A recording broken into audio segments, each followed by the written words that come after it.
Máme návrh na zvýšenie čistej mzdy. Jednou z najväčších bariér vytvárania nových pracovných miest na Slovensku je vysoká celková daňovo-odvodová záťaž v cene práce.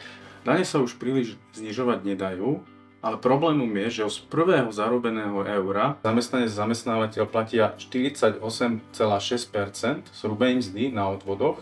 Preto náš stredopravý blok navrhuje, aby na spôsob daňovej odpočítateľnej položky sme zaviedli aj odvodovú odpočítateľnú položku. Napríklad do výšky 300 eur by zamestnanec a zamestnávateľ neplatili odvody sociálne ani zdravotné a tým pádom by sa zvýšila netto čistá mzda, čo zamestnanec dostane do ruky.